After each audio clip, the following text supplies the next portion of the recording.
Assalamualaikum warahmatullahi wabarakatuh. Berjumpa lagi dengan Bu Lulu dalam materi akidah akhlak.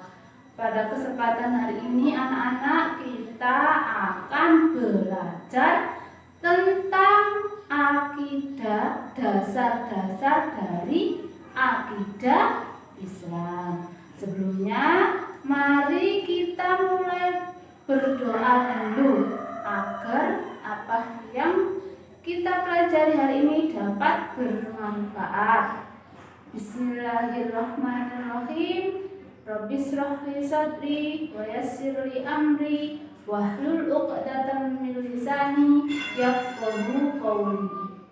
Anak-anak, pada kesempatan hari ini kita akan belajar dasar-dasar akidah Islam. Anak-anak setelah menggali informasi tujuan pembelajaran pada kali ini, anak-anak setelah menggali informasi dan berdiskusi, anak-anak akan mampu menyebutkan dasar-dasar hukum akidah Islam. Baik anak-anak, sudah siap ya menyimak materinya? Oke, kita mulai.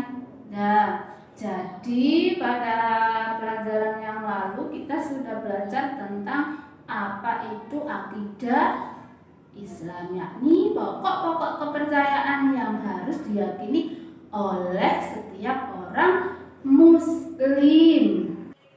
Baik anak-anak, jadi dasar akidah Islam ada dua. Satu yaitu Al-Quran, dua Al-Hadis. Nah, kenapa akidah Islam dasarnya hanya ada dua? Karena akidah Islam itu bersifat tauqifi, artinya tidak dapat ditetapkan kecuali berdasarkan dalil syar'i. Ya, sebagaimana disabdakan Nabi dalam sebuah hadis, taraktu fikum amrayni lan tadillu ma tamassakum bihima kitabullahi wa sunnati rasulillah. Jadi kita tidak akan tersesat apabila kita berpegang teguh pada dua perkara, yakni Al-Quran dan Al-Hadis. Baik anak-anak, untuk selanjutnya, hal ini sesuai dengan sabda Allah, wa'tasimu bihablillahi jami'a wa la tatafarraqu. Jadi kita hendaknya berpegang teguh pada tali agama dan tidak bercerai-berai. Allah menjamin orang yang memegang tali agama, yakni Al-Quran dan Hadis, akan berjalan dalam satu kesatuan manhaj. Al-Quran adalah firman Allah yang diwahyukan kepada Nabi Muhammad SAW melalui malaikat Jibril. Nah, dalam Al-Quran itu ada dasar akidah Islam, yakni dalam surat Al-Ikhlas. Bismillahirrahmanirrahim. Qul huwallahu ahad, Allahus samad, lam yalid wa lam yulad wa lam yakul lahu kufuwan ahad.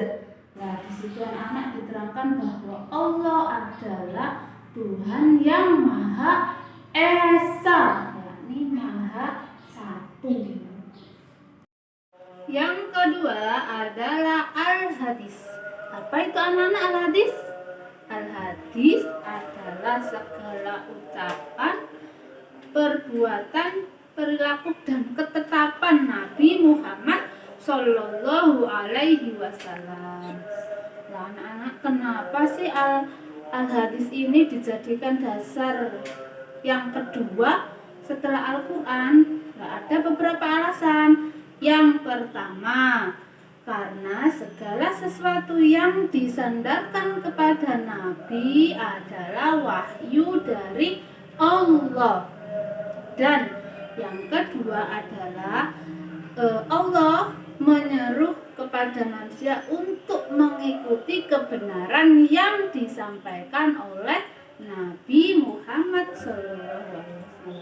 Yang ketiga adalah karena hadis itu berfungsi untuk menjelaskan ayat-ayat Al-Quran yang masih bersifat umum global. Contohnya disebutkan dalam Al-Quran, wa'budullaha wa la tusyriku. Itu kan ayatnya masih umum. Dijelaskan dalam sebuah hadis bagaimana seseorang itu supaya tidak mensekutukan Allah, yakni dengan cara tidak pergi ke dukun dan lain-lain. Nah, itu dijelaskan dalam Al-Hadis. Nah, salah satu dalil akidah yang berhubungan, dalil akidah Islam yang ada dalam sebuah hadis adalah yang diriwayatkan oleh Imam Bukhari Muslim, bahwa Nabi pernah berjalan-jalan dengan sahabat. Kemudian di tengah jalan Nabi berjumpa dengan malaikat Jibril. Malaikat Jibril bertanya kepada Nabi, "Ya Nabi, bagaimana iman itu?" Nabi menjawab, "Iman adalah percaya kepada Allah, percaya kepada malaikat Allah, percaya pada kitab Allah, percaya pada Rasul Allah, percaya pada hari akhir dan qada dan qadar."